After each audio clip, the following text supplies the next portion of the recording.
Kebangkitan Nusantara dalam perspektif ketauhidan bukanlah mimpi kosong, melainkan sebuah keniscayaan jika dijalani dengan kesungguhan dan keikhlasan.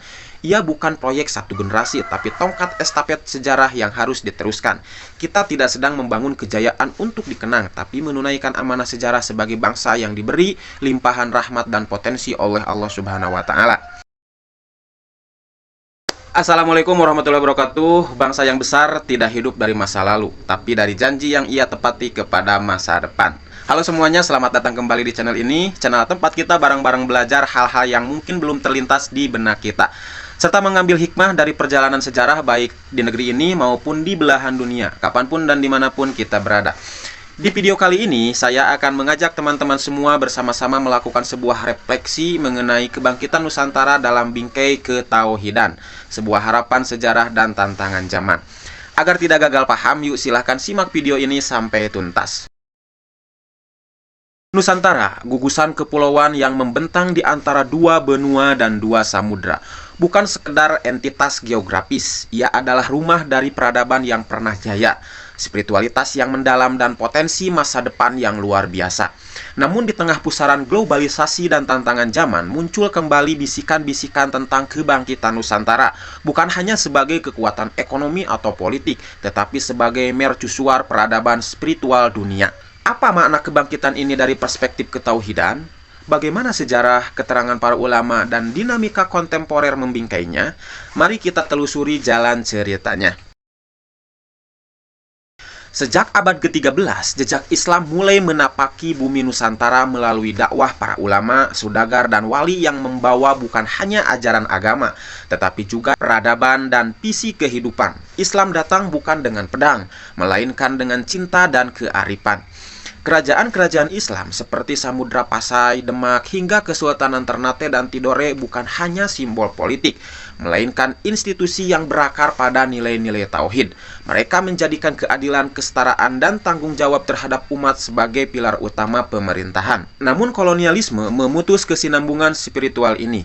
Agama direduksi menjadi ritual, sementara tauhid, kesadaran bahwa hanya Allah yang Maha Kuasa, tercabut dari sendi-sendi sosial, ekonomi, dan politik. Beberapa ulama besar seperti Kiai Haji Hashim Asy'ari, Buya Hamka, hingga ulama kontemporer seperti Kiai Haji Didin Habibuddin dan Ustadz Adi Hidayat sering menyinggung tentang potensi besar umat Islam Indonesia sebagai lokomotif kebangkitan peradaban Islam. Dalam banyak ceramah dan tulisan, mereka menyampaikan bahwa kebangkitan yang sejati bukan hanya fisik atau politik, melainkan spiritual berakal pada tauhid murni. Almarhum Kiai Haji Muhammad Arifin Ilham pernah menyebut bahwa Indonesia akan menjadi pusat peradaban Islam dunia jika umatnya kembali kepada Al-Quran, memperbaiki sholat, dan membersihkan ekonomi dari riba. Pandangan ini selaras dengan konsep ketauhidan, tidak menyekutukan Allah dalam segala bentuk termasuk dalam sistem kehidupan. Beberapa naskah kuno seperti Jangka Jayabaya dan Nusantara Bangkit 2025 mengandung prediksi bahwa akan datang masa ketika dari timur, sering ditafsirkan sebagai Indonesia, akan lahir pemimpin besar dunia. Ramalan semacam ini tak bisa dijadikan patokan pasti, namun kerap menjadi renungan kolektif tentang peran Indonesia dalam peta peradaban dunia.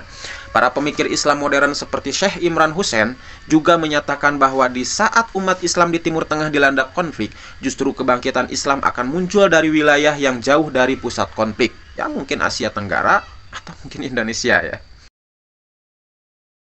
Kebangkitan tidak terjadi dalam semalam. Ia lahir dari proses kesadaran kolektif, dari anak-anak muda yang kembali mengenal agamanya, dari para pemimpin yang jujur dan bertauhid dalam tindakannya, dan dari sistem ekonomi yang bebas riba, kemudian dari pendidikan yang menanamkan akhlak dan tauhid, hingga masyarakat yang saling menasehati dalam kebenaran dan kesabaran. Indonesia, salah satu negara dengan jumlah muslim terbesar di dunia, memiliki semua bahan baku untuk bangkit. Tapi modal itu akan sia-sia jika tidak ditopang oleh ketauhidan yang kokoh.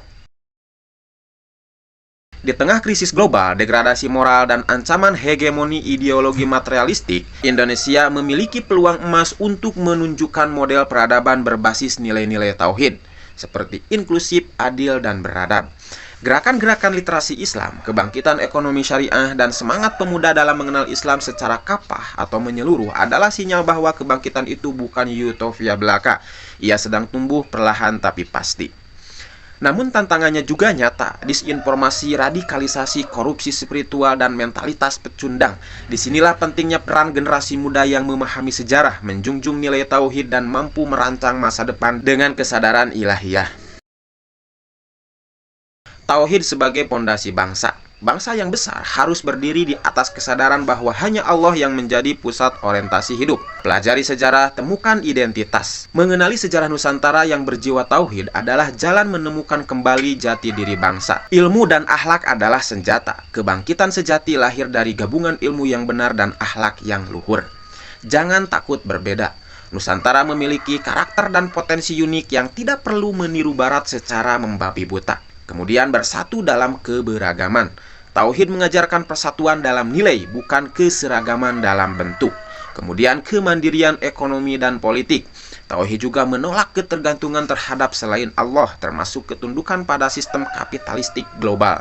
Dan yang terakhir, pemuda sebagai pilar perubahan. Kebangkitan tidak akan datang dari menunggu, tapi dari bergerak dengan iman dan ilmu. Kebangkitan Nusantara dalam perspektif ketauhidan bukanlah mimpi kosong, melainkan sebuah keniscayaan jika dijalani dengan kesungguhan dan keikhlasan. Ia bukan proyek satu generasi, tapi tongkat estafet sejarah yang harus diteruskan. Kita tidak sedang membangun kejayaan untuk dikenang, tapi menunaikan amanah sejarah sebagai bangsa yang diberi limpahan rahmat dan potensi oleh Allah Subhanahu wa Ta'ala. Dan terakhir, sebagai refleksi, apakah kita sudah menjadikan Allah sebagai pusat dari setiap niat, langkah, dan cita-cita bangsa? Apakah pendidikan kita menanamkan rasa takut kepada Allah atau hanya mengejar angka? Apakah ekonomi kita berpihak pada keadilan ilahiyah atau terjerat sistem riba? Jika jawabannya masih belum, maka mari kita mulai dari diri sendiri, karena kebangkitan sejatinya dimulai dari hati yang bertauhid. Terima kasih sudah menyimak sampai selesai. Kalau kalian suka konten sejarah sosial budaya seperti ini, jangan lupa klik like, subscribe, dan share ke teman-teman kalian. Dan tulis tanggapan atau opini kalian di kolom komentar. Menurut teman-teman, tema apa lagi yang perlu saya bahas di video selanjutnya? Sekali lagi silahkan tulis di kolom komentar. Terima kasih. Assalamualaikum warahmatullahi wabarakatuh.